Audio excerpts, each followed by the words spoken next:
Hello, I am Annabelle Drum. I'm from Sydney, Australia. And I'm Sarah Bierman in Santa Rosa, California in the U.S. And welcome to Navigating the Shift. This is where two intuitives talk. On this channel, we discuss topics of life, both timely and timeless, from a woke and intuitive point of view. How are you going today, Sarah? I'm all right. How are you? Very good. Now, the funeral of George Bush Sr. has just happened, and people seem to be going nuts at the moment, particularly those from the Q community who are all just desperate, praying for blood.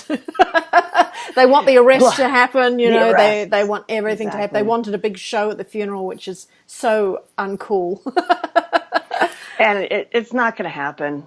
The frustration is so high, and every time people get worked up for something and then it doesn't happen the way they imagine it's going to be, the clunk is so high, and that's something I think we need to avoid because it lowers the whole energy. And it's predictable, don't you think? It would be if somebody really wanted to lift all the spiritual people up so that they would clunk.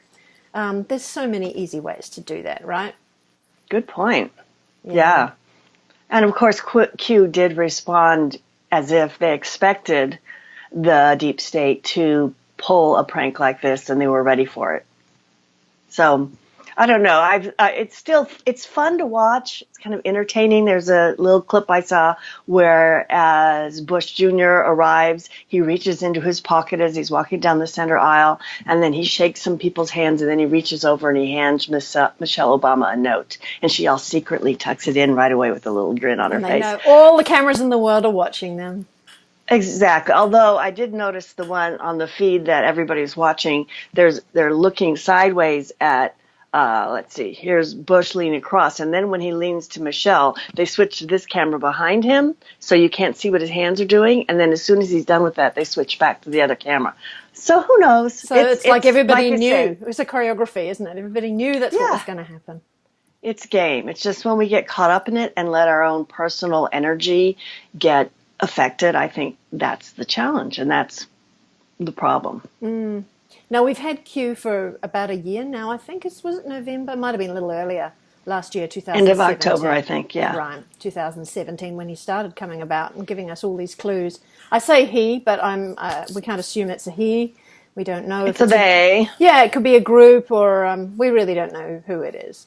But giving clues that one by one have been proven to be correct and reflected back through the president and all that kind of stuff. But a lot of the things about arrests and all these amazing amount of sealed indictments that have come about, I'm not sure of the American legal process as to how that works, but I'm assuming that when you've got a court case that is big, like Supreme Court kind of level, it takes a long, long time to prepare for that. They don't just say, right, see you down there next week, let's go. They both sides need a huge amount of time to prepare the documents. So for everybody jumping up and down going, where are the arrests, send them all to jail, as if they can be sentenced in 2 hours flat. It's just not... Or a year. Or 2 years. Right? It takes a while. The count as of the beginning of December, today is December 5th, was over 66,000 sealed indictments. Do you know much about sealed indictments as to how they work or what they are? Not a whole lot. And if I did, I probably couldn't explain it very well. That's not my field. But I do know that the process doesn't go the way most people think it does. I read an article by a fellow, I don't know his name, but he goes by, what's his name? Praying Medic on YouTube. And we can put the link to that article below where he describes how the arrests would happen behind the scenes that we wouldn't see. We're not going to get those perp walks that we want, most likely. And if you want to read more and understand why that is, go read the article. It's well written and not too long. That's helpful, yeah. Because when the thing came up about Julian Assange, only last week or the week before, and it said, there's a sealed indictment, but no, there isn't. Oh, it was a big mistake. And I thought that seemed to be like the most perfect way to bring people's attention to what is a sealed indictment. It was really a weird kind of thing of, oh, he's in trouble. Oh, no, he's not. that it was enough to perk up people to go, well, what is a sealed indictment? There's a transformation, a shift, and even a battle going on in government, in the 3D world, in the military, in science and all of that. But the bottom line is it's really a spiritual experience.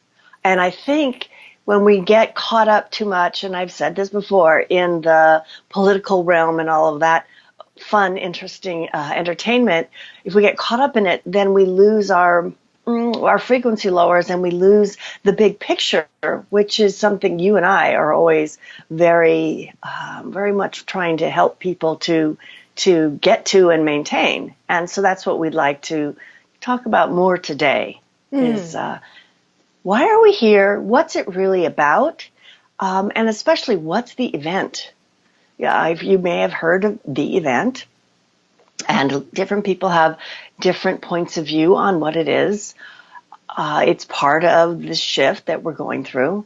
The event specifically is one event that is one event.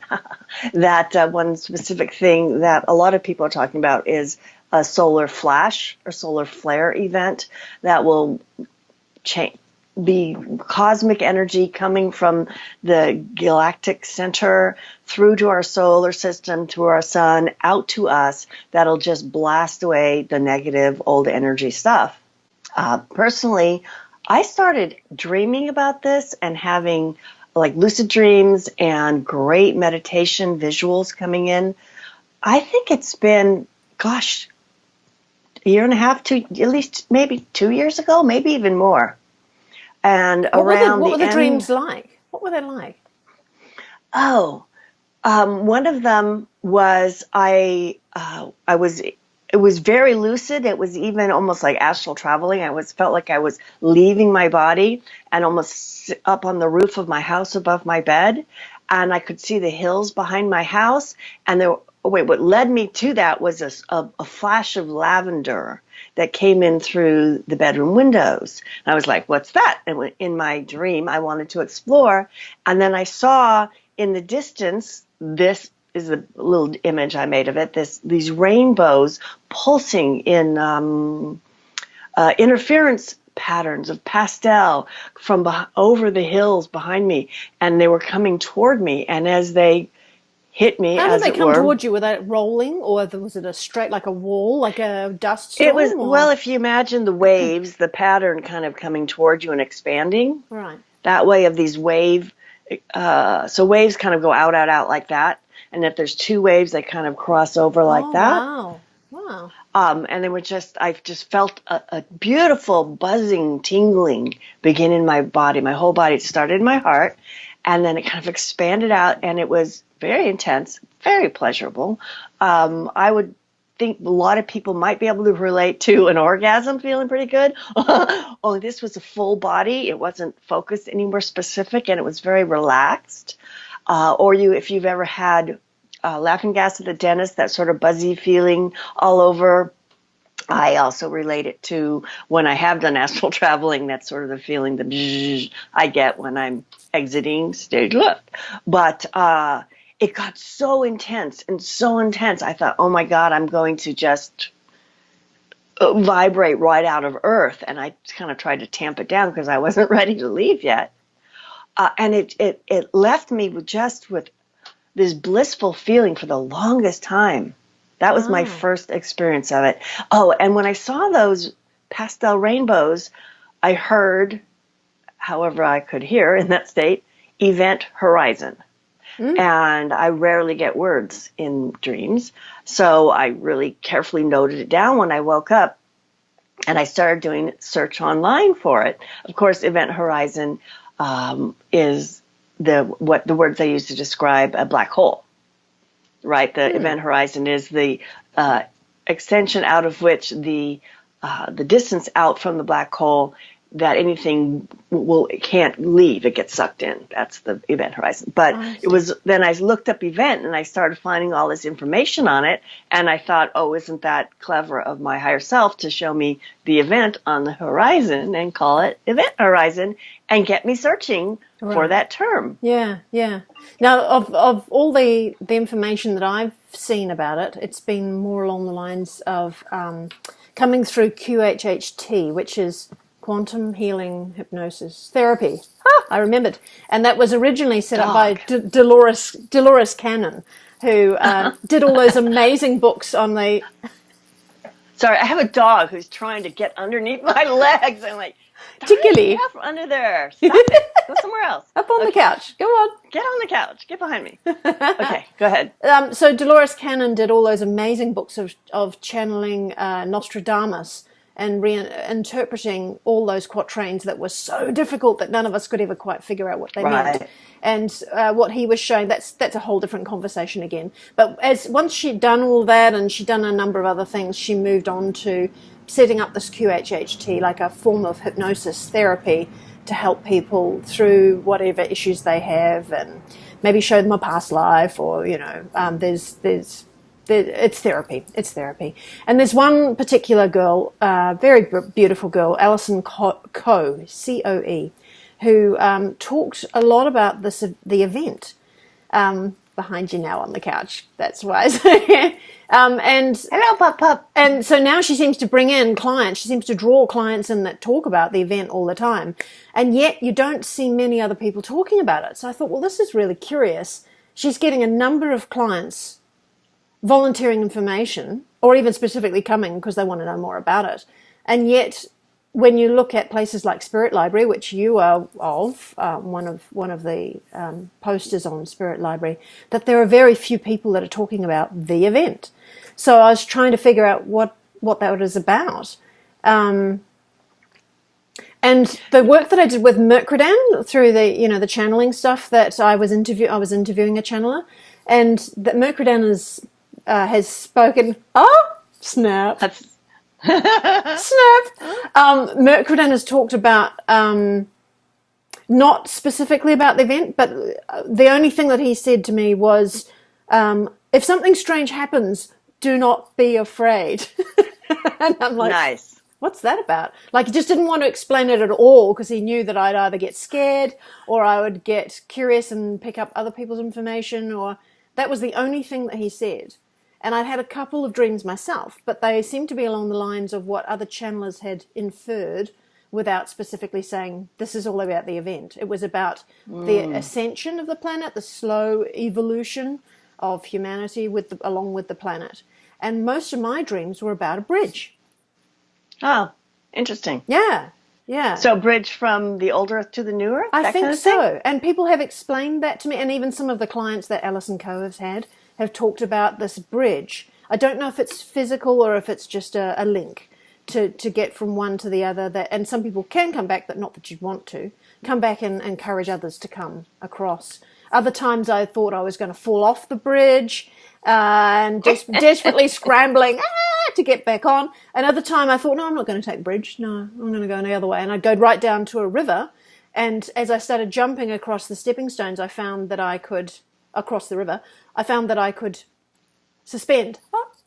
Suspend. Oh, fun. I love those dreams. It was, one of those things where this is not normal. This is not a normal river. This is not a normal bridge. This is something very, very different. And communicating with my kids in those dreams or other people. Fun. And I'm assuming that is something to do with it. But it's not like what you're saying, this lavender or these pastel hues coming over, which Alison Coe's clients have also talked about. Right. That fascinated me when I found her work. Yeah. It's like, oh, that's the same thing. That's what I saw. That's what I've been dreaming about. Oh, that's so exciting. Yeah. And I've been talking about and seeing, perceiving, and working with the new Earth for a decade, maybe. And I know that there's my higher self or some level of me, like your higher self, and most of us, or many of us at any rate, have been working on creating this new template or for this new Earth reality, but it was over way over there, you know? Right. Come on. Seems like my visual force, it's been gradually getting closer and closer, and now it's overlapping. And as the what I call white hats, the alliance, the good guys, are shutting down the negative energy on the planet, it's allowing the positive energy to flow. And I think that's triggering this event transformation. And in several of my dreams, because I had way more than one, afterwards I was all blissed out and going, yay! And I went out to the front of my house, and my neighbors were walking around looking terrified, like, Right. oh my God, oh my God. I'm like, it's okay. I know what it's about. I've been waiting for this. Come on, let's meet let's all go to the community center over here, and we'll meet, and I can help you all. We'll all get organized. And that's a message that I've sent to my clients, that, your job is going to be the one who knows what's going on and to help others after this event, however or whenever it occurs. Because it could be just so gradual, we don't get that. That's right. I never got that it was one event, that it's a series of them. Oh, okay. Series of waves. Right. And each one brings in higher frequencies, clears out lower frequencies. And then when we get to the point when we can have the full force of it without it just causing too much shock and trauma, then we get to have that final event. Right. Yeah. And we've been working on this for a long time. The frustration so many people are feeling are looking at it from the scale of a human. I've been waiting for these arrests for a year now since Q came on. I've been working on transforming the earth for 50 years. I mean, a long time. So probably a lot more lifetimes than that. Right. But to remember that, another one of my dreams, I'm a really prolific dreamer, but and it's another one of those dreams where it's a memory, not a dream. You know how those work? Yeah. And in it, I was in a huge high school gym sized room. And I was, who knows how many dimensions I was, and energies were coming from over here and under here in this dimension. And I had to, somehow it had to do with maintaining my core or my integrity of myself while being come at by all this stuff trying to fragment me and distract me and distort me and all this stuff. And it was a test.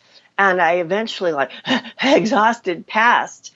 And there was a doorway out of the gym that was like floating in space. And it had these stepping stones also floating in space, which when you described those stepping stones, it made me think, curious. Yeah. And it led to another room where a party was going on. And once I passed that test, I got to go to the party. And there was, dancing and music and who knows. It was just was a big party energy there. And when I woke up from that dream, I was like, oh, that was before I came into this life. Oh, right. I had to go through this test in order to get to graduate to the party, which is incarnating here now. And when I look at it from whenever I go, okay, it's too hard here anymore. I want out. Just, We've all I had think those about, feelings. Haven't we though? Okay. If it's, 20 years from now and the shift has happened, I'm really going to be unhappy that I jumped out of here before the really good stuff started. Right. Yeah. Because it's starting. I mean, I get that excitement. So, have you had that just recently, like the last couple of days as well? Like I've been sort of texting my friends going, how are you feeling right now? Because right now I feel like I love the world and I love all the people around me. Oh, I love you. And then I think, you're going to ring me back. I'm like, yeah, it's over now. Okay, it's done. Well, yeah, that's part of it. One of the things that happens is what I call splash out. You're very familiar with that. Yeah. So if, this is us, this represents our vessel of emotional, mental history, all of that stuff. And if someone comes along, and I don't have something right here, this is a little big, but if somebody takes a gorgeous crystal like my lovely record keeper here, the size of that and thing. plops that in there, this represents these lovely waves of energy. this old stuff comes splashing out. So we get these wonderful periods where it comes in and we're like, I love you. It's so happy. And then the next day, like, I hate you. Go away. But what's funny is that it's joint now. Everybody seems to be moving, undulating at the same rate now. Like I noticed this maybe 3 or 4 years ago. There's an Australian psychic woman here, Dana Murkic, who I interviewed. Where did I interview her? I think it was on my Kite Girl Coach channel. And she would do her little blog posts, and then she'd say, "So how are you feeling?" And people go, "Well, I feel like hiding under the bed and rolling up into fetal position." Oh, me too. I feel like, yeah. And then, another day, oh, I love everybody, yay. And you could see, just by being honest, which we never are, right? We meet up with people and we say, "How are you?" I'm fine. How are you? Like, I don't really care, If you actually, I've had a bit of a cough, and the other person won't even notice. They've just moved on with the conversation. We don't actually care how you feel. But if you actually ask, how are you feeling, and be honest about, I've been really low. Oh, everybody's been low. It's okay. I'm a kitten hiding under the stairs because it's raining and I don't have a mommy. I'm not feeling so good. That's it. And then when people go, that's okay because everybody else is feeling like that too, you'll go, oh, okay. So maybe it's not me. For years, you and I have had that experience. All of a sudden, we are like totally in sync, doing the same thing and having the same kind of dreams and motivation and feel. It's like, whoa. It's not like, we chat on the phone every week. It's not like you live nearby me physically. So no. I love that connection. And it's nice too when you connect with people all around the world as well, just a few others around the space, and you find out what's going on. Oh, that's what reminded me of when we were talking about the lavender waves coming, just popping back to the event. I have a friend over in New York, up in Catskill Mountains, Jeffrey Rainbow Being. I did some interviews with him on the new chakras. And he was saying that because he knows about Alice & Co as well, and he said that when her clients were kept going on, it's going to be March or May, one or the other. It's going to be this. It's going to be this. Once we pass through that time, and then she comes back on and goes, I don't control these things. This is what my clients are saying. That he said he did feel one of those waves come around the planet. It did come. It's just that it wasn't so obvious that everyone. It's not that one where everybody goes, "Oh my God, what was that?" He felt it and saw it around the planet. It's just that it was. That was when I felt it. That's when I had that dream. Was exactly then, really? And that was like, oh my God, I felt that. And I wrote an article called, I think, "Don't Drop the Rope." Oh, okay. Because it's like put a link below. We want to keep that. Okay, right. There's a whole bunch of articles I wrote about the event, and there's a webinar that I did as well. Okay. We'll link those all in there. So that'd be good. It was like, we get built up, and this is on a spiritual level as well as on like a human, mundane, or political level. Same thing as 2012. Same thing. Right. And then when it doesn't happen, we go, okay, forget it, and we drop the rope, and we quit. We drop our frequency. We're just letting go, and the energy goes. Yeah. So there's danger to predicting anything, and I know Alice & Co has spoken that. I'm not going to ever do that again. That was a drag, and I know she wasn't doing it. Her clients were talking about it, but I want to get back to that before we came in here, because many times I've taken clients into pre-birth planning sessions, and why there's always this question of why am I here? Right. Why did I pick these parents? Why did I pick this family? This kind of stuff. And that's a very good place to find that out. And many times I've had the experience of going with people and seeing them before incarnation, and it's like they're waiting in line. There's these rows of lines of people, and they're all trying to get a body. They all want in. Pick me, And only the ones that get in are the ones that have the most ability, like that test I went through, to be able to maintain their spiritual vibration and integrity through all the turmoil of this shift that we're going through. So that's a lovely way to see yourself, don't you think? We all sit here going through life going, I'm insignificant, I don't have anything to offer, I don't know what my purpose is. But in fact, the purpose is to be here and to hold the vibration high.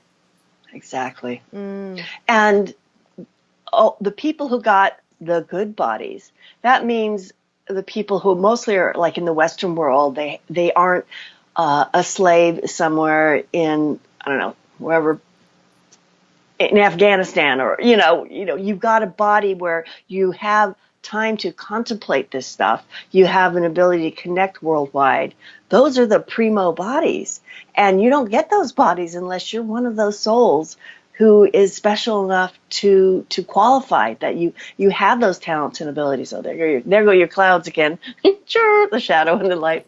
That's so funny. The skylight above. It's like, it's getting darker. There are the clouds. I can see them moving up in the skylight, so they'll be gone soon, and then the light will shine again. Yeah, we'll see you again.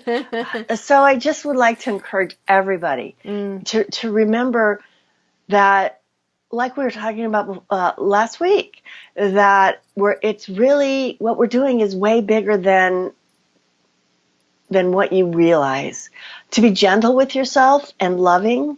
And when you have those clunk periods, those splash out periods, don't berate yourself when you feel like you're not getting it right yet, or you haven't done enough, or we haven't got there yet. Just take a step back. Imagine there you are in line. You're trying to get to the party. You're passing the test. You're a chosen one. That's who you really are. Just take a moment and imagine that and breathe that. And because you have these unique abilities, be a star seed or soul evolution, whatever you want to call it, just by being you and loving yourself and respecting yourself, you're doing your job. You're doing what you came here to do. And not everybody on the planet may feel that way, but if you're watching this video, then you are one of them. Absolutely. You would not be interested in this if you were not one of them. So, welcome to the club, whatever this club is.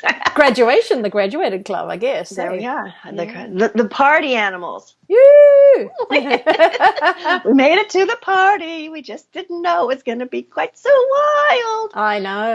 Yeah. Just keep it high. Focus on keeping it high, right? Yeah. And watch these things like the non-arrests, the arrests that are not happening, and the discussion around that, and the politics, and people being fired and strangely resigning. So many of them. So many resignations over the last 2 years. Just watch it and say, that's interesting.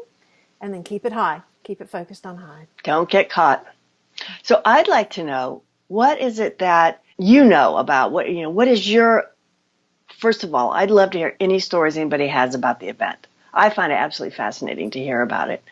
What do you know about why you're here? Do you have any sense of your pre-birth planning, why you're here? Does any of this resonate with you? I think the more people, like you said, we don't talk about this stuff. The more people are willing to come out of the spiritual closet and actually talk about it, the more people will be willing to come out of the closet and talk about it. And the more it'll become something that's talked about, and it becomes part of our everyday lives and not this secret thing we're doing. Yeah. And less woo-woo, because it's real. It doesn't feel solid, but it is part of what we are, which is not all solid. Very little of it is solid. Right. I was going to say part. We are part of what it is. Indeed. Yeah. Okay. Oh, well, put your comments down below and like it if you like it, and ask us questions if you want. And you can also share it with your friends. And subscribe. Subscribe. And we'll talk again next week. All those groovy things. All right. That's it. Ta-ta. Bye.